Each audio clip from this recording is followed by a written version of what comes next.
Mexico's Independence Day is September 16th. It's not Cinco de Mayo, it's not the 5th of May. And I'm pretty sure that I thought that it was Mexico's Independence Day because people were just saying that and it spread. This was also about 15-20 years ago, before social media had the ability to spread BS and lies a lot faster. And then when I learned that it wasn't in fact Mexico's Independence Day, I heard all sorts of other theories and ideas of what it actually meant, including everything from the absolutely ridiculous.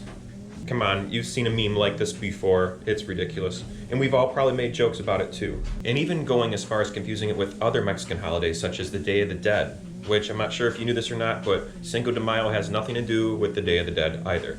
Cinco de Mayo is a celebration of the Mexican army's defeat over the French Empire, May 5th, 1862 at the Battle of Puebla. General Ignacio Zaragoza led a victory over the French Empire, who had a much larger army than the smaller Mexican army. The result of the victory of this battle was a huge morale boost for Mexico at the time. Sadly, a few months after the victory, General Zaragoza died of illness. And at insult to injury, a year after that, the French army came in and eventually conquered the Mexican army at the Second Battle of Puebla. As a result, Mexico City fell to the French. So that's the historic roots of the Cinco de Mayo celebrations. And believe it or not, Cinco de Mayo is mostly celebrated by Mexican Americans. It's not as commonly celebrated in Mexico as it is celebrated in the United States. And it's funny because within the past 5 or 10 years or so, the term cultural appropriation has become more of a buzzword. And I thought that Cinco de Mayo celebrations was a form of cultural appropriation, where you see people going into Mexican restaurants, wearing sombreros, and acting like idiots, which I don't think by any stretch of the imagination is cool or appropriate behavior. But it's interesting to consider that according to Wikipedia and a couple other sources, that Cinco de Mayo is more of a celebration of Mexican Americans rather than people in Mexico. So with that considered, it has more roots with Mexican American culture and has been celebrated since 1863, 1 year after the victory of the Battle of Puebla. And it's been observed annually ever since then. So happy Cinco de Mayo to everyone out there who values Mexican history, American history, and everything in between. It's also worth noting that today is also known as Revenge of the 5th. For all you Star Wars nerds out there, you know exactly what I'm talking about. If you have no idea what I'm talking about, yesterday was May the 4th, which sounds a lot like May the Force.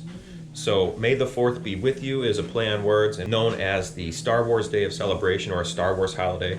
While the day afterwards, May the 5th, has been known as Revenge of the 5th, which is kind of a joke for people who drink too much from the night of partying the night before with their fellow nerdy friends and or drinking too much on Cinco de Mayo. It's a crazy blending of culture, this melting pot called America. So I thought it was worth researching a little bit more into what makes Cinco de Mayo, why it's ridiculous that people dress up and go out to Mexican restaurants and parade around in sombreros and act like idiots and get completely wasted. If that's your thing, that's your thing, but I feel it might be important to know what the holiday's all about before you go out and start participating in your own Americanized way.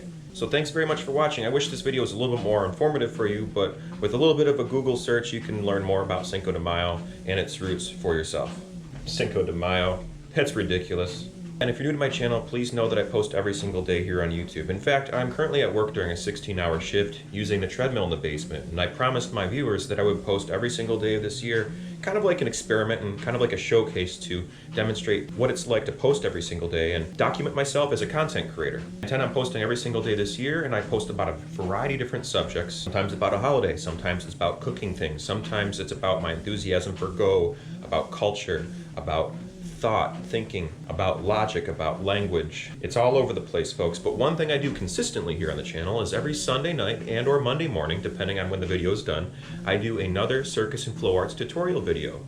So if you are interested in learning the basics, the very beginning steps to learning how to juggle, or juggle clubs, or contact juggle, the art of rolling crystal balls around your body in a deceitful and delightful way, or if you want to learn how to spin things on your finger, we call it pediddling. It's a fun and silly word. I like using it. Or you can even learn how to use the devil sticks. The devil sticks is the circus and flow arts prop I'm most familiar with and I've been using for the longest period of time, and I love it. All of these circus and flow arts are very good for your circulation, your coordination, your concentration, and even other things that begin with the letter C as well. It's also good for your dexterity, your flexibility, and your general sense of well-being. It's a lot of fun to get involved with the circus and flow arts. I recommend it to anyone who's thinking about it. So please check out my playlist section here in my channel to know more about my circus and flow arts tutorials, and also to see my content in a more organized fashion so you can find something that you might find a little more palatable and a little more enjoyable for you.